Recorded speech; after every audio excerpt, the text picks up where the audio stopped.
aux patients des corticoïdes inhalés, la substance chimique se déposant donc directement sur les bronches.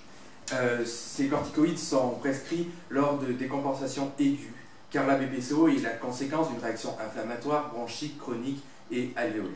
Cette inflammation étant liée à l'augmentation macrophages et des lymphocytes TCD8+, et surtout à une infiltration neutrophile des voies aériennes et des alvéoles.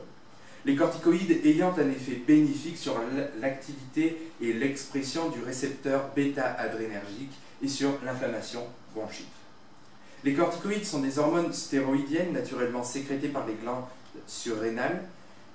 Les stéroïdes utilisés principalement dans ce traitement sont les glucocorticoïdes. La structure des glucocorticoïdes se base sur un noyau prégnane sur lequel vont s'ajouter des fonctions indispensables à l'activité biologique et des fonctions modulant cette activité. Les fonctions nécessaires à l'activité des glucocorticoïdes sont la cétone, C double liaison O, 2 cétones même, une double liaison et un alcool OH.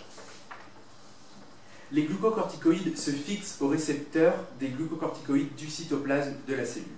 Ce type de récepteur est activé par une fixation du type ligand. Après qu'une hormone se fixe à son récepteur correspondant, le complexe récepteur-ligand formé pénètre dans le noyau cellulaire où il va se fixer à de nombreux éléments de réponse aux glucocorticoïdes dans la région du promoteur des gènes cibles.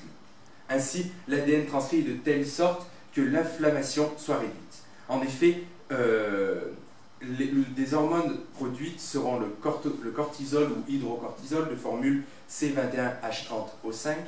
Il va agir au niveau sanguin en favorisant le retour des lymphocytes et des polynucléaires eosinophiles et dans les organes immunitaires tels que la rate, la moelle osseuse, les ganglions lymphatiques, et en accroissant le nombre de polynucléaires neutrophiles circulant au niveau cellulaire.